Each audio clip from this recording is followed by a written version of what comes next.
Assalamualaikum warahmatullahi wabarakatuh. Kembali lagi dengan saya Fizil Zulfaningsi dari Sekolah Tinggi Ilmu Farmasi Padang. Baik, pada video kali ini saya akan menjelaskan tentang sumsum tulang belakang. Tulang belakang atau tulang punggung merupakan salah satu organ tubuh yang sangat penting. Kebanyakan orang mengetahui fungsi tulang belakang hanya sebatas menopang tubuh saja. Tapi sebenarnya ada banyak sekali fungsi lainnya. Itulah sebabnya kata tulang punggung atau tulang belakang sering dijadikan istilah untuk orang yang sangat penting dan bertanggung jawab atas kehidupan seseorang. Baik, saya akan menjelaskan apa sih itu tulang belakang. Tulang belakang adalah tulang-tulang yang memiliki berbagai ukuran dengan bentuk yang mirip satu sama lain, tersusun membentang dari bawah tengkorak hingga ke tulang ekor. Tulang-tulang ini sangat tersusun satu dengan yang lainnya, membentuk kurva atau lengkungan tertentu, sehingga apabila dilihat dari samping bentuknya menyerupai huruf S. Bentuk tersebut mengoptimalkan pendistribusian tekanan mekanis saat tubuh bergerak dan beristirahat. Tulang belakang menjadi sangat spesial karena tulang ini tidak hanya disusun oleh satu atau dua tulang saja, melainkan tersusun atas 33 tulang yang ditopang oleh ligamen dan otot. Untuk lebih jelasnya, perhatikan penjelasan mengenai struktur tulang belakang di bawah ini. Struktur tulang belakang. Fungsi yang baik tentu tercipta karena struktur yang sempurna. Itulah tulang belakang manusia. Tulang belakang terdiri dari atas dua bagian, yaitu bagian anterior dan posterior. Bagian anterior terdiri atas corpus vertebrae atau badan tulang, sedangkan bagian posterior terdiri atas archer vertebrae. Penonjolan tersebut saling terhubung di bagian pangkalnya dan membentuk lubang terowongan yang disebut foramen vertebrae. Foramen terhubung antara satu dengan lainnya dan membentuk saluran terowongan panjang sebagai tempat sumsum tulang belakang atau medula spinalis. Di antara dua tulang belakang yang tersusun dapat ditemui celah yang disebut foramen intervertebralis. Lubang inilah yang dilewati oleh serabut saraf yang keluar dari medula spinalis, sumsum tulang belakang. Seperti yang telah disinggung sebelumnya, bahwa tulang belakang terdiri atas 33 tulang yang saling tersusun dengan berbagai ukuran. Tulang-tulang tersebut dibagi menjadi 5 jenis dengan rincian sebagai berikut. Pertama, tulang belakang cervical 7 buah. Tulang belakang cervical merupakan tulang belakang yang berada di leher dan berjumlah 7 buah. Secara umum, bagian ini memiliki bentuk tulang yang kecil dengan processus spinosus atau bagian belakang tulang yang seperti sayap yang berukuran pendek, kecuali tulang kedua dan 7.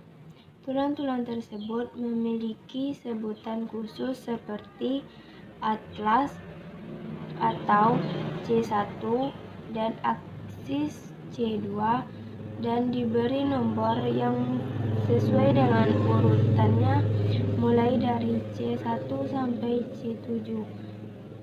atau C sama dengan cervical. Yang kedua, tulang belakang torak 12 buah. Tulang belakang torak merupakan tulang punggung bagian atas dan berjumlah 12 buah. Bagian ini memiliki prosesor spinosus yang berhubungan dengan tulang rusuk. Bagian ini dikenal sebagai tulang punggung dorsal. Kedua belas tulang tersebut diberi nomor sesuai dengan urutannya dari T1 sampai T12 atau T torak.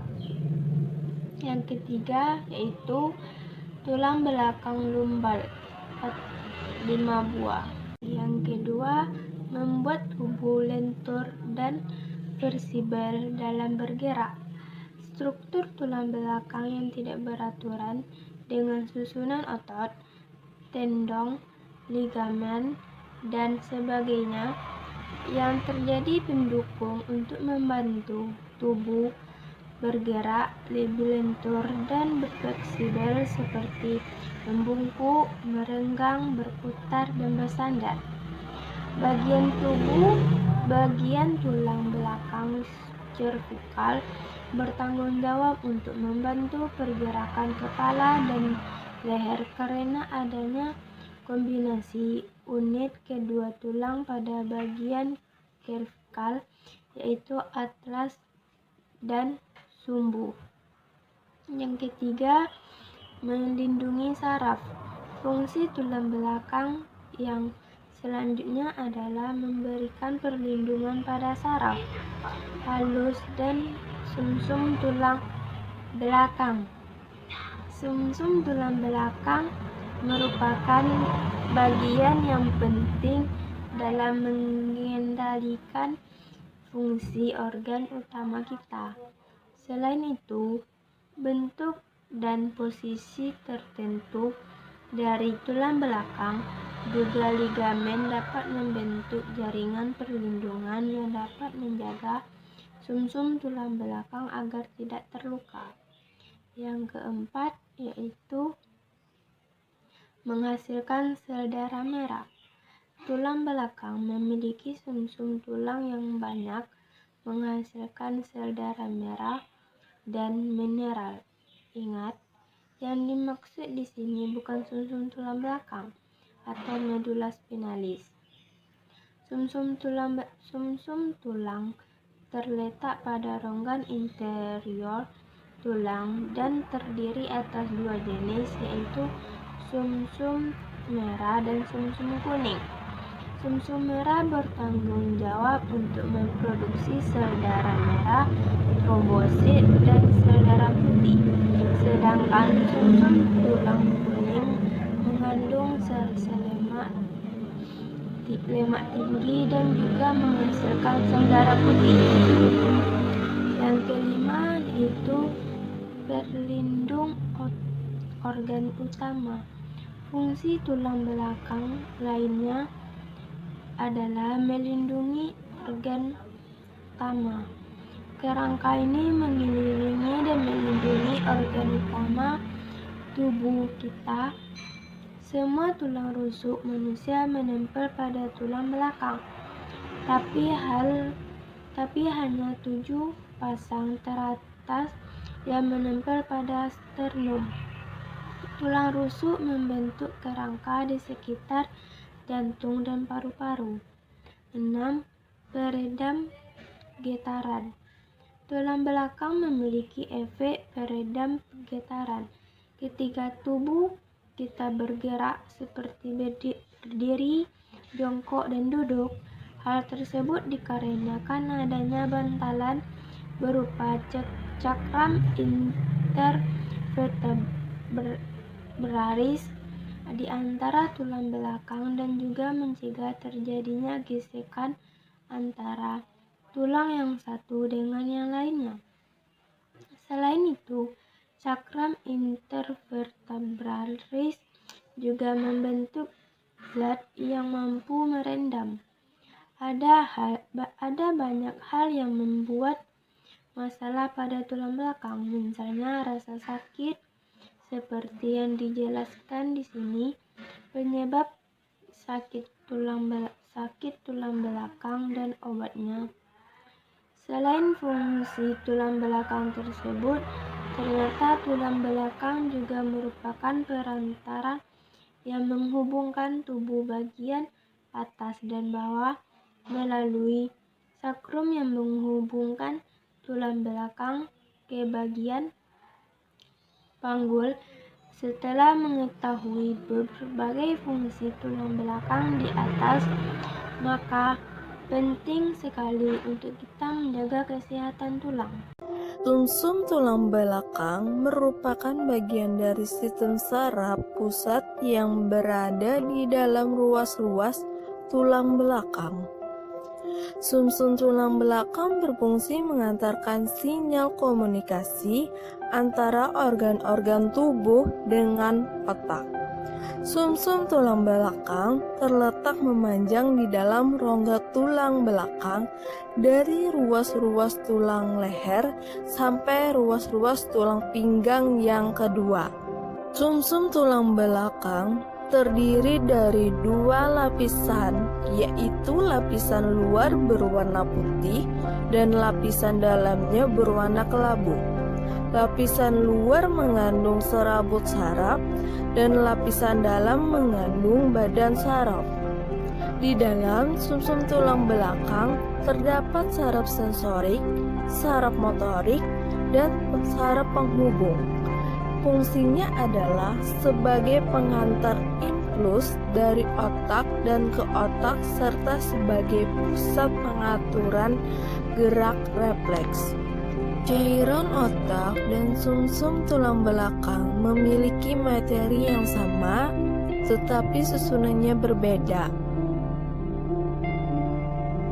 Fungsi sumsum tulang belakang yang pertama menyampaikan impuls sensorik dari sistem saraf tepi untuk menuju ke otak.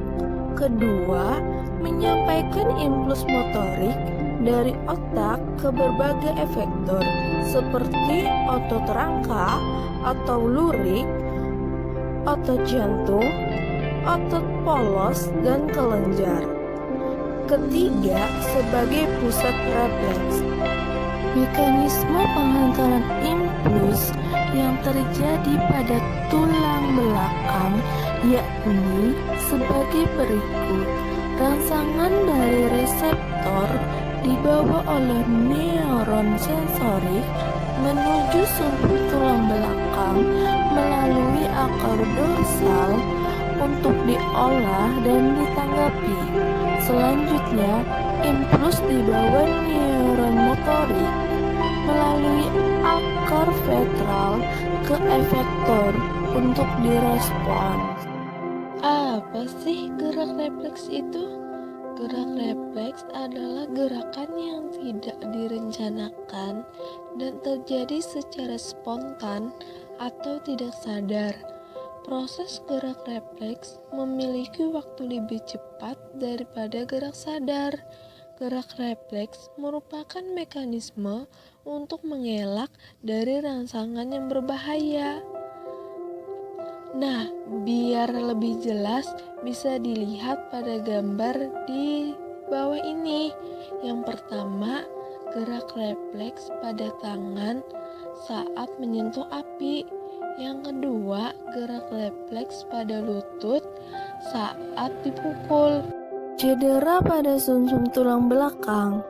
Cedera saraf tulang belakang dapat diakibatkan karena kerusakan pada jaringan, bantalan, tulang, atau saraf tulang belakang itu sendiri.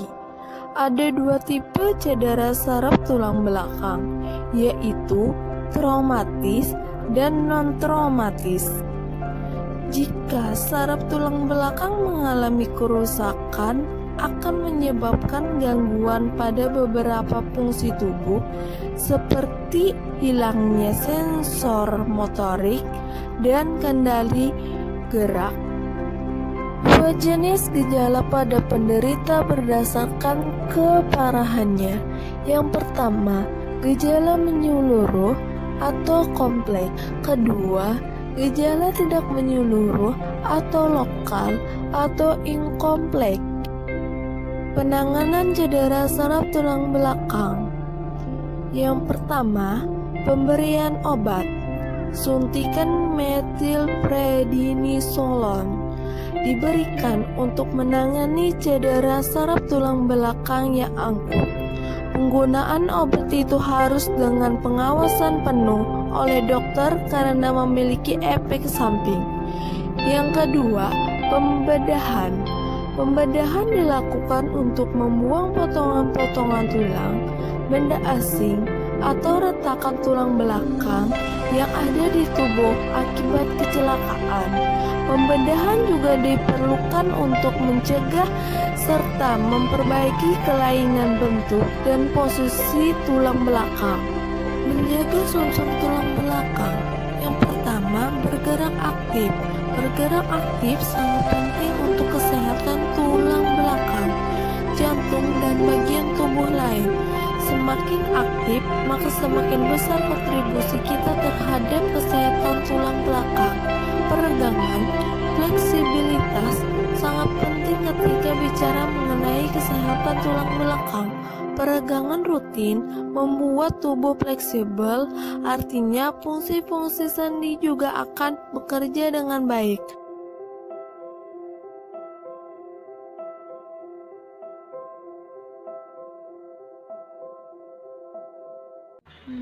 Hanya itu yang dapat saya sampaikan.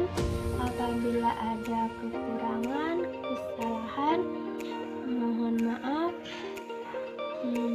Karena saya di sini juga masih belajar.